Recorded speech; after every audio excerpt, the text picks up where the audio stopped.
Good evening, my name is Kristyn Ivey and I am a portfolio design and branding enthusiast. I visit colleges and conduct workshops on portfolios, career development, and branding, with a special focus in e-folio solutions. I'm excited to be here to cover tips for you to take back to your students. So why should educators and students care about e-folios? Well, fundamentally, the nature of how we share information has changed. We're moving from Web 1.0, a monologue, to 2.0, a dialogue, where students can transparently share information and get feedback on their body of work from peers and professionals around the world. It's no secret, when I graduated in 2010, the design industry found itself in the midst of a challenging economy. Emerging and displaced professionals were trying to get back on their feet by reworking their preferred methods of visual communication. So while things are looking up, it is important for students to do everything they can to stand out. I decided to dedicate my graduate thesis to the evolution of design portfolios.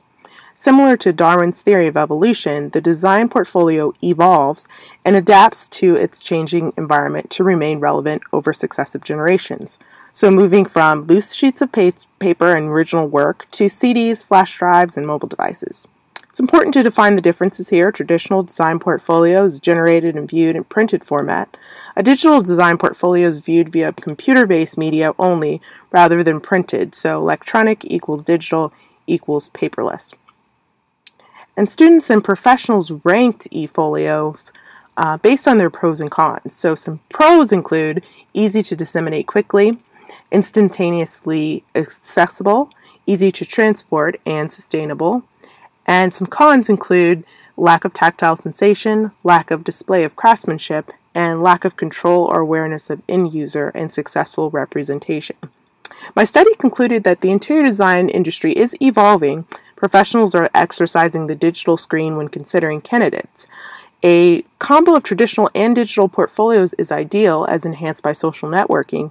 It's important to keep the reviewer and the firm's culture in mind when deciding whether to present using a digital platform. The full 20-minute video presentation of my thesis, interviews with portfolio design experts, video tutorials, and more are all located at portfolionv.com. I continue to update this blog as I visit schools and learn of new digital portfolio tools. Everything I mentioned today here at the conference will also be archived there.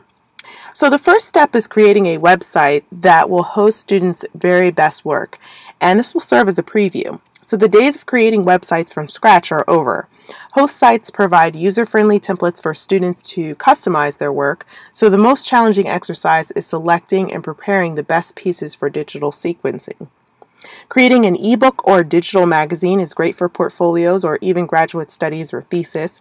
These books mimic reading an actual magazine and come with the option of print or hard copy publishing, so students can upload an existing PDF and the tool automatically formats the file. The second option for displaying your work online is through social sites, the Facebook of portfolio design. So coralflat.com, for example, has over 2,000 portfolios of students and emerging professionals with 0 to 2 years of experience alone. So students can comment, like, and follow their peers and access a database of design jobs. Students can enhance and supplement their in-person networking activities by sharing their work via popular social networks.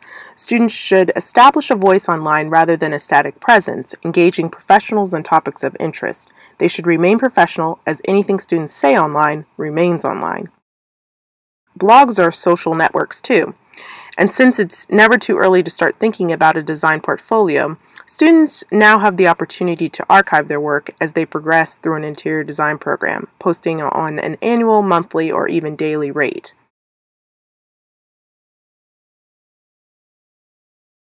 Video portfolios and video blogging is a personal favorite. Remember, the medium itself should be supportive of the work presented.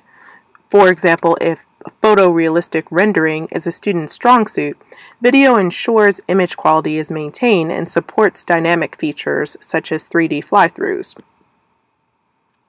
The design industry is still all about who you know. So encourage all of your students to join LinkedIn to generate a running digital Rolodex as they network with professionals in person. Gone are the days of cold calling. Introductions are made through first second, or third degree connections. This is an example of my own brand map. While building an online presence is what I touched on today, it is important that students understand that simply building a basic portfolio alone is often not enough to transition from studio to interview table. I do not recommend that students pick up the traditional portfolios and throw them away. I started the basic portfolio package, resume, work samples, business card, thank you letters, but a brand is more than just a logo. It's your professional identity. My brand followed me to my studio projects, published works such as my thesis, and many networking and volunteer activities, workshops, conferences such as this. I transitioned to displaying my portfolio via iPad, which not only allowed me to uniquely showcase my graduate work, but also included dynamic components such as my video blog and media outlet KristynIvey.com. Developing a logo is a great place for students to start. It sets a consistent tone across digital and traditional portfolio platforms. Business cards are becoming less and less optional. Students can show a firm how they are able to brand themselves to give a potential employer an idea of how they can carry their company's brand. As you can see, I'm very easy to find. Thank you so much for your time. If you have any questions or requests for speaking engagements, I can be reached directly at contactme@KristynIvey.com. Thank you very much.